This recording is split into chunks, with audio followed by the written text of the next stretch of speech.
The conceited mind, addicted to pleasure, impales itself on its own stake. It always goes where there's a stake, a chopping block.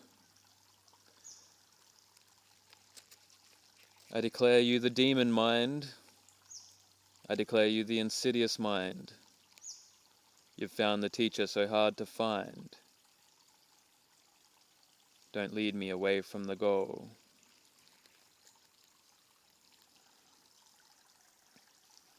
For one who sees the goal so very subtle and fine, who is skilled in thought and humble in manner, who has cultivated mature ethics, it's not hard to gain extinguishment.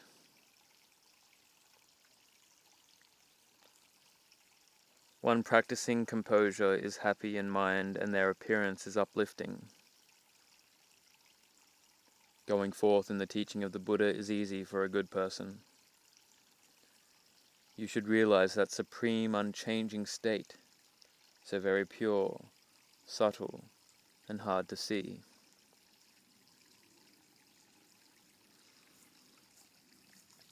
Sights, sounds, tastes, smells, and touches so delightful. These 5 kinds of sensual stimulation are seen in a woman's body. Those ordinary people, their minds full of lust, who pursue those women, they swell the horrors of the charnel ground, piling up future lives. The one who avoids them like a snake's head with a foot, mindful he transcends attachment to the world. Seeing the danger in sensual pleasures, seeing renunciation as a sanctuary, I've escaped all sensual pleasures and attained the ending of defilements.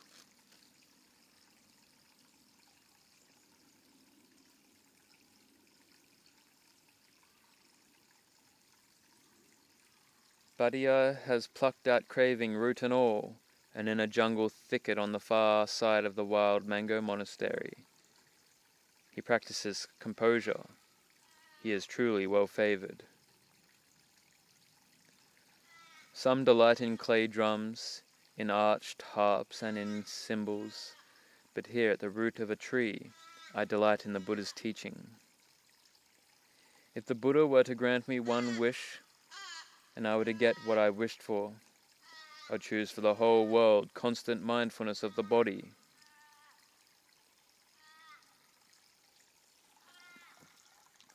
The Buddha Dhammapada. Hard it is to be born a man, hard is the life of mortals. Hard it is to gain the opportunity of hearing the sublime truth, and hard to encounter is the arising of the Buddhas.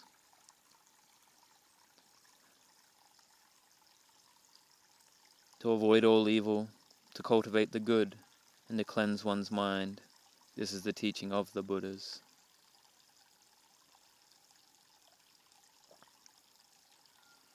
The disciple of the Supreme Buddha delights in the destruction of craving. He who reveres those worthy of reverence, the Buddha and their disciples, who have transcended all obstacles and passed beyond the breach of sorrow and lamentation. He who reveres such peaceful and fearless ones, his merit none compute by any measure. Happiness. Dhammapada. Happy indeed we live, we who possess nothing. Feeders on joy we shall be, like the radiant gods.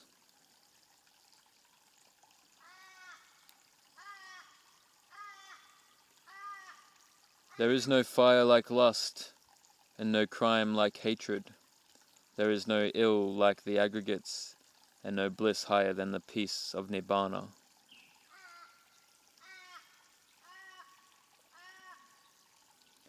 Hunger is the worst disease.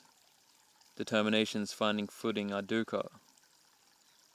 Knowing this as it really is, the wise realize Nibbana, the highest bliss.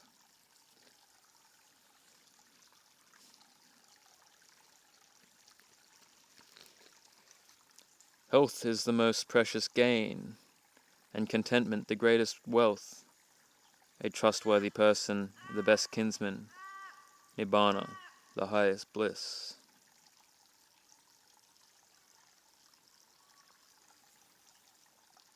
Teragata Parapariya. I've given up the 6 spheres of contact. My sense doors are well guarded and well restrained. I've ejected the root of misery and attained the ending of defilements. A monkey went up to the little hut with 5 doors. He circles round, knocking on each door again and again. Stand still, monkey, don't run. Things are different now. You've been caught by wisdom. You won't go far.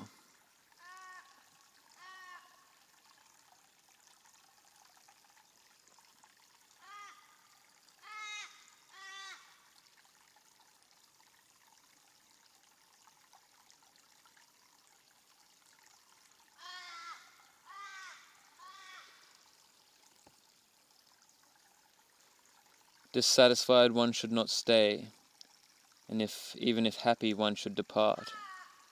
One who sees clearly wouldn't stay in a place that was not conducive to the goal.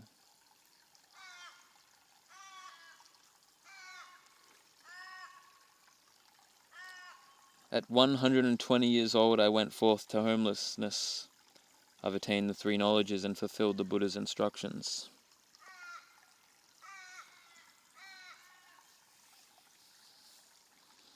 Going forth is hard. Living at home is hard. Dharma is profound. Money is hard to come by.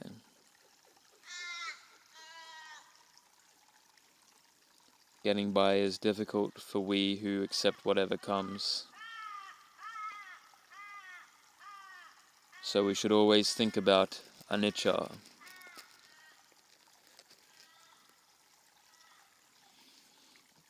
Anguttara Nikaya 6.15 on regret. Friends, a bhikkhu passes his time in such a way that he dies with regret.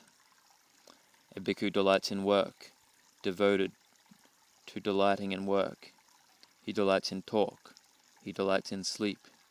He delights in company. He delights in bonding. He delights in proliferation.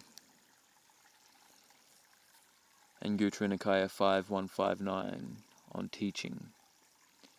It is not easy, Ananda, to teach the Dharma to others. One should set oneself up in 5 standards for doing so. I shall give a gradual discourse. I shall give a well-reasoned discourse. Moved by sympathy I shall speak. Not for the sake of worldly advantage shall I speak. Without alluding to myself or to others shall I speak.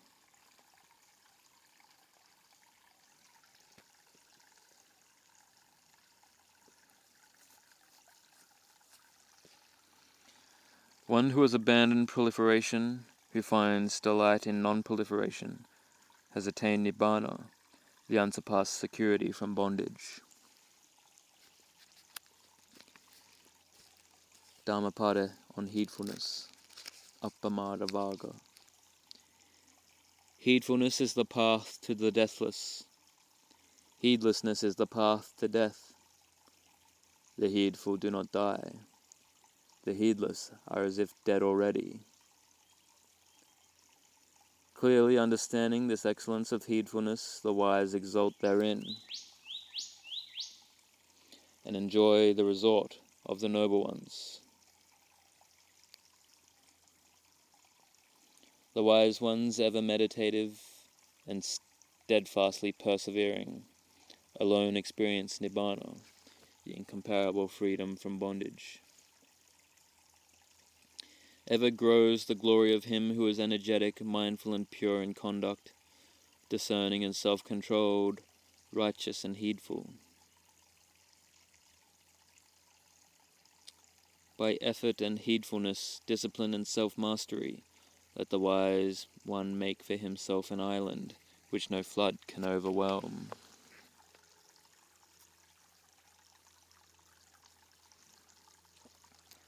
The foolish and ignorant indulge in heedlessness, but the wise one keeps his heedfulness as his greatest treasure.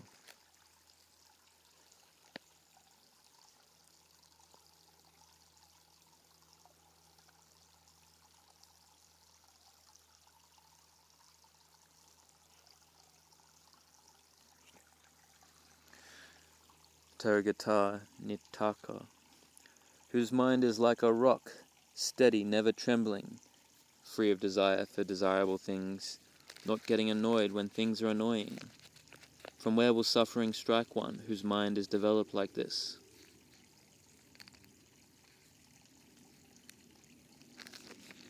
My mind is like a rock, steady, never trembling, free of desire for desirable things, not getting annoyed when things are annoying. From where will suffering strike me with mind developed like this? Dharmapala, the young monk who is devoted to the teaching of the Buddha, wakeful while others sleep, his life is not in vain. So let the wise devote themselves to faith, ethical behavior, confidence and insight into the teaching, remembering the instructions of the Buddhas.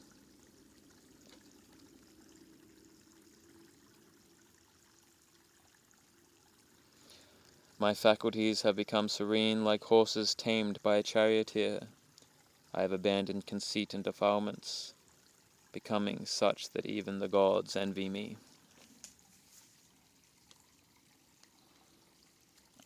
In Anguttara Nikaya 544 on reproving. Because a bhikkhu who wishes to reprove another person should examine himself with respect to 5 things and establish 5 things in himself before he reproves the other person. Examine. 1. Is my bodily behavior pure, flawless, irreproachable? Otherwise there will be those that say, please first train yourself bodily. 2. Is my verbal behavior pure, flawless, irreproachable? 3. Have I established a mind of loving kindness without resentment? Does this quality exist in me or not? 4. Am I learned, and do I retain and preserve what I have learned? Have I retained them in mind, recited them verbally, mentally investigated them and penetrated them by view? Otherwise there will be those who say, please first learn the heritage. Have both patimokkha's, number 5, have both patimokkha's been well transmitted to me in detail, mastered? Then you may establish, before you speak to them, 1. I will speak at the proper time, not at an improper time. 2. I will speak truthfully, not falsely. 3. I will speak gently, not harshly. 4. I will speak in a beneficial way, not in a harmful way. 5. I will speak with a mind of loving kindness, not while harboring hatred. In Anguttara Nikaya 736. Bhikkhus, one should associate with a friend who possesses 7 factors. What 7? He gives what is hard to give. He does what is hard to do. He patiently endures what is hard to endure. He reveals his secrets to you. He preserves your secrets. He does not forsake you when you are in trouble. He does not roughly despise you. And you may resort to a friend even if dismissed, if he is pleasing and agreeable, respected and esteemed, is a speaker on the Dharma. He patiently endures being spoken to. He gives deep talks. He does not enjoin one to do what is wrong.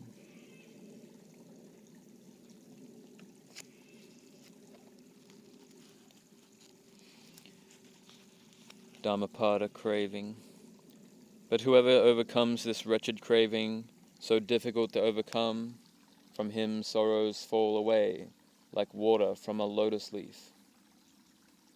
This I say to you, good luck to all assembled here. Dig up the root of craving, like one in search of the fragrant root of the Bharana grass. Let not Mara crush you again and again as a flood crushes a reed. Just as a tree, though cut down, sprouts up again if its roots remain uncut, even so until this craving that lies dormant is rooted out, suffering springs up again and again. Flowing in from all objects and watered by craving, feelings of pleasure arise in beings. Bent on pleasures and seeking enjoyment, these men fall prey to birth and decay. Beset by craving, people run about like an entrapped hare. Therefore, one who yearns to be passion-free should destroy his own craving. There is one who, turning away from the desire for household life, takes to the life of the forest. But after being freed from the household life, he runs back to it. Behold that man. Though freed, he runs back to that very bondage.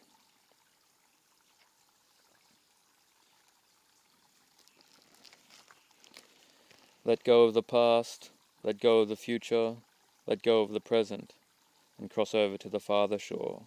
With mind wholly liberated, you shall come no more to birth and death.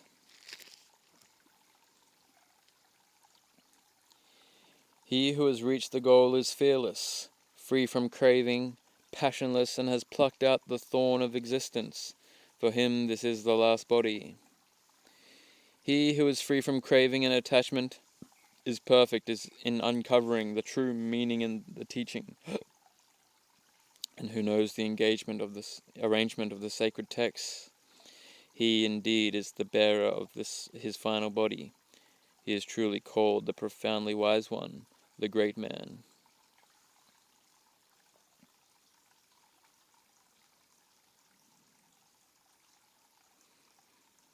The gift of Dharma excels all gifts.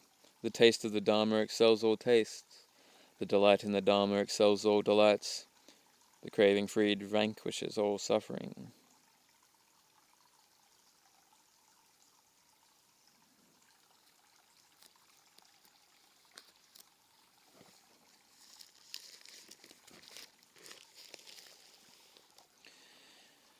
Vehicle to Nibbana, 45:4. Its qualities of faith and wisdom are always yoked evenly together. Shame is its pole, mind its yoke tie, mindfulness the watchful charioteer.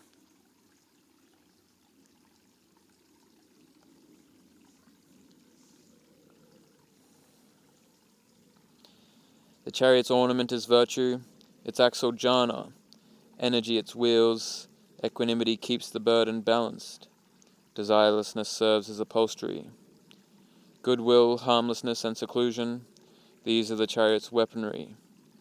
Patience its armor and shield, as it rolls towards security from bondage. This divine vehicle is unsurpassed, and originates from within oneself. The wise depart the world in it, inevitably winning the victory.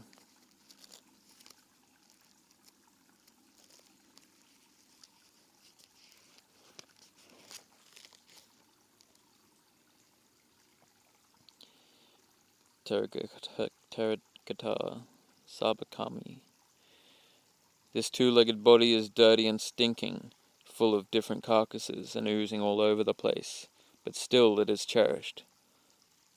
Like a lurking deer by a track, like a fish by a hook, like a monkey by tar, they trap an ordinary person.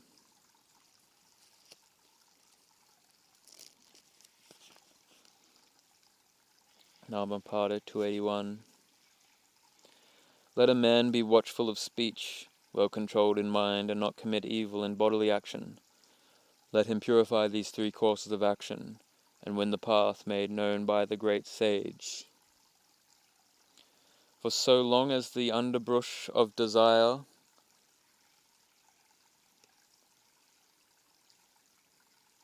even the most subtle of a man towards a woman is not cut down, his mind is in bondage, like a suckling calf to its mother. Cut off your affection in the manner of a man who plucks with his hand an autumn lotus. Cultivate only the path to peace, Nibbana, as made known by the Exalted One. For him who is assailed by death, there is no protection by kinsmen, none there are to save him, no sons, nor father, nor relatives. Realizing this fact, let the wise man, restrained by morality, hasten to clear the path leading to Nibbana. Miscellaneous.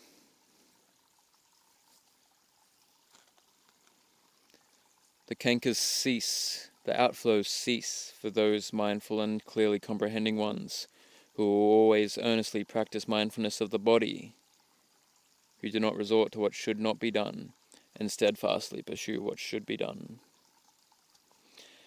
Those disciples of Gautama ever awaken happily, who day and night constantly practice recollection of the qualities of the Buddha, mindfulness of the body, and the non-resistance of metta. Difficult is life as a monk. Difficult is it to delight therein. Also difficult and sorrowful is the household life. Suffering comes from association with unequals. Suffering comes from wandering in samsara.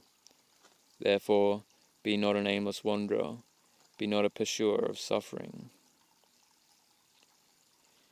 He who sits alone, sleeps alone, and walks alone, who is strenuous and subdues himself alone, will find delight in the solitude of the forest.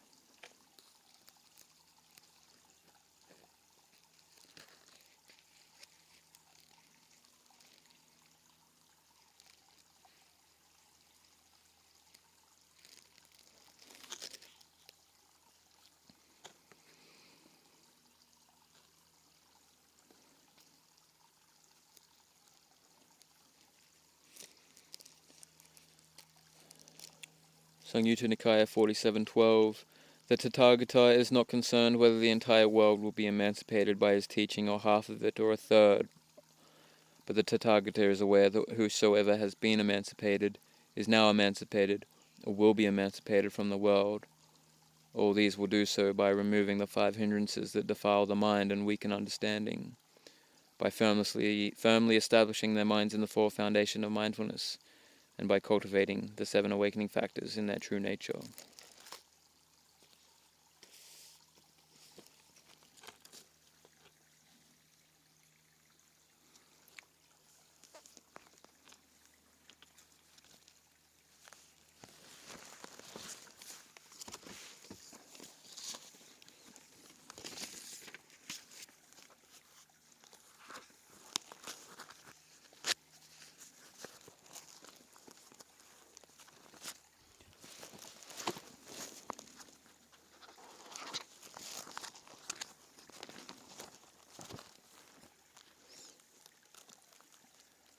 One who looks upon this world as a bubble and a mirage, him the king of death sees not.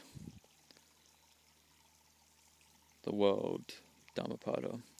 Come behold this world which is like a decorated royal chariot. Here fools flounder, but the wise have no attachment to it. Truly misers fare not to heavenly realms, for indeed do fools praise nor indeed do fools praise generosity, but the wise man rejoices in giving, and by that alone does he become happy hereafter. Better than sole sovereignty over the earth, better than going to heaven, better even than lordship over all the worlds, is the supramundane fruition of stream entry. Dhammapada, the self. If one holds oneself dear, one should diligently watch oneself. Let the wise man keep vigil during any of the 3 watches of the night. One should first establish oneself in what is proper, then only should one instruct others. Thus the wise man will not be reproached. One should do what one teaches others to do.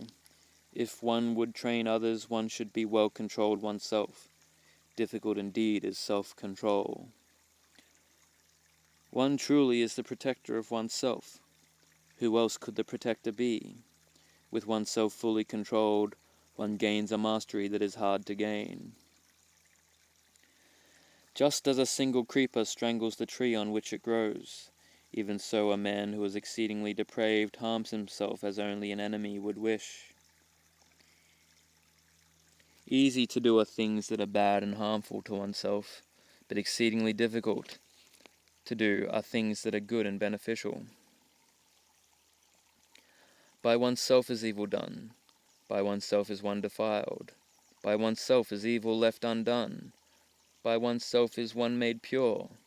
Purity and impurity depend on oneself. No one can purify another. Let one not neglect one's own welfare for the sake of another, however great. Clearly understanding one's own welfare, let one be intent upon the good.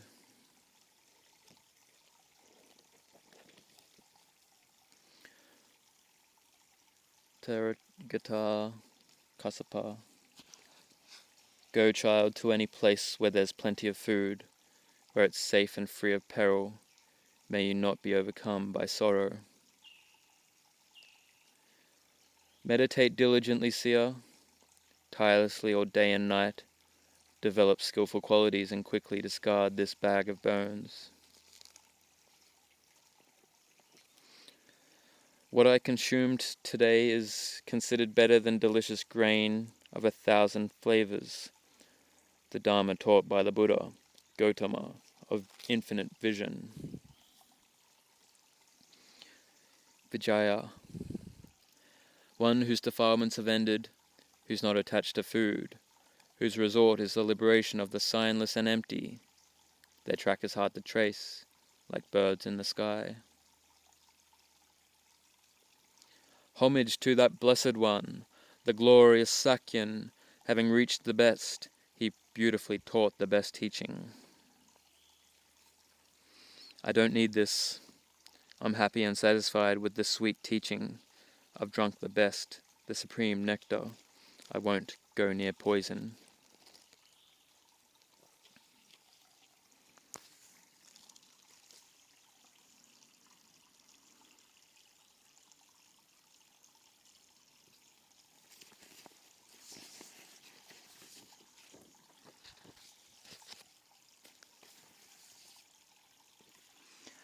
A monk full of joy in the teaching proclaimed by the Buddha would realize the peaceful state, the blissful stilling of intentions, leanings, and pressure. Empowered by wisdom, with precepts and observances intact, serene, delighting in composure, mindful, eating just the food that is needed, one should bid one's time here, free of desire. Just as a fine thoroughbred proceeds with ease, tail and mane flying in the wind, so my days and nights proceed with ease, full of joy.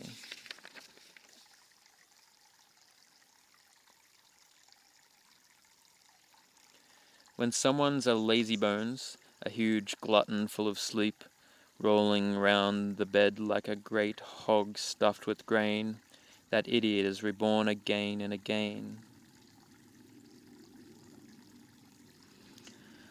Ajita, I do not fear death, nor do I long for life. I'll lay down this body aware and mindful. Nigroda, I'm not afraid of fear, for our teacher is expert in the deathless. Mendicants proceed by the path where no fear remains. Sugandha, see the excellence of the teaching. Just one rainy season after I went forth, I attained the 3 knowledges and fulfilled the Buddha's instructions. Dhammapada, old age. Behold this body, a painted image, a mass of heaped up sores, infirm, full of hankering, of which nothing is lasting or stable.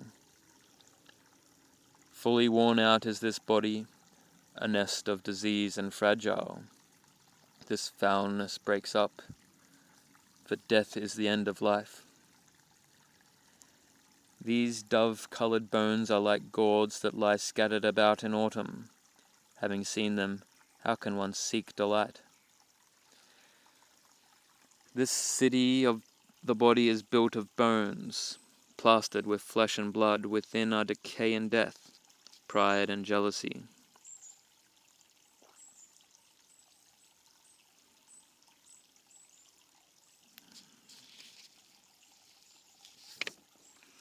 Those who in youth have not led the holy life, or have failed to acquire wealth, lie sighing over the past, like worn-out arrows shot from a bow. Violence. If, like a broken gong, you silence yourself, you have approached Nibbana, for vindictiveness is no longer in you. Only rarely is there a man in this world who, restrained by modesty, avoids reproach, as a thoroughbred horse avoids the whip. Like a thoroughbred horse, touched by the whip, be strenuous, be filled with spiritual yearning, by faith and moral purity, by effort and meditation, by investigation of the truth, by being rich in knowledge and virtue, and by being mindful, destroy this unlimited suffering. Irrigators regulate the waters, fletchers straighten out the arrows, carpenters shape the wood, but the wise seek to control themselves.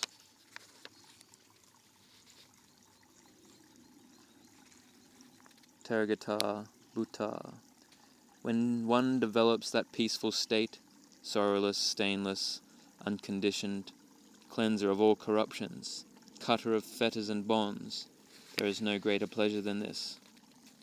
When the thundercloud rumbles in the sky, while the rain pours on the path of birds everywhere, and a monk has gone to a mountain cave practicing composure, there is no greater pleasure than this.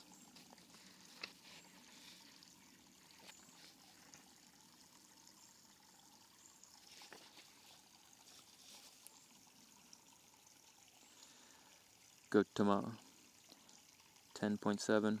You should understand your own purpose and consider the dispensation carefully, as well as what's appropriate for one who has entered the ascetic life.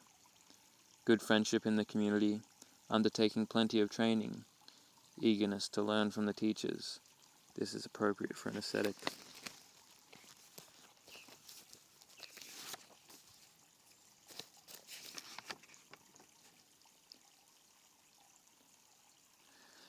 Filled with different kinds of dirt, a great producer of dung like a stagnant cesspool, a huge boil, a bad wound.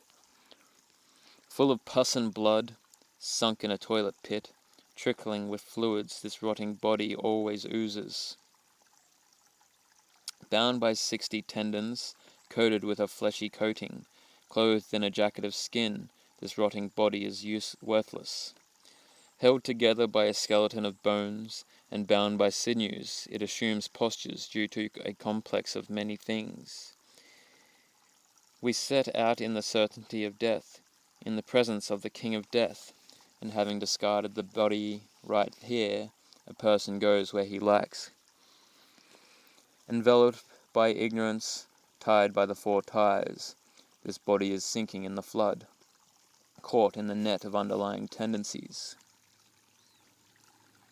Yoked to the 5 hindrances, afflicted by thought, stuck to the root of craving, hidden by delusion. That is how the body goes on, propelled by the mechanism of deeds, but existence ends in perishing. Separated, the body perishes. Those blind, ordinary people who think of this body as theirs swell the horrors of the charnel ground. Those who shun this body, like a snake smeared with dung, expel the root of rebirth and realize quenching free of defilements.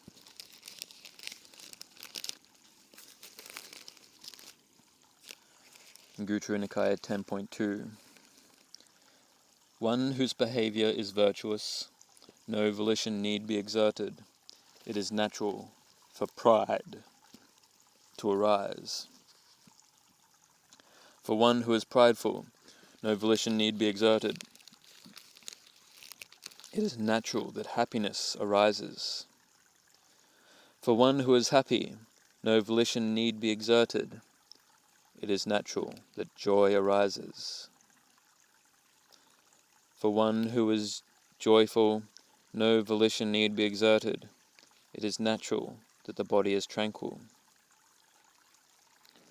For one tranquil in body, no volition need be exerted.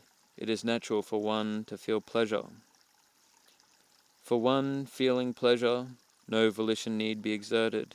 It is natural then for the mind to be composed. For one who is composed, no volition need be exerted. It is natural then to know and see things as they really are. For one who knows and sees things as they really are, no volition need be exerted. It is natural to be disenchanted and dispassionate. For one who is disenchanted and dispassionate, no volition need be exerted. It is natural to realize the knowledge and vision of liberation. Thus, bhikkhus, one stage flows into the next stage, one stage fills up the next stage, for going from the near shore to the far shore.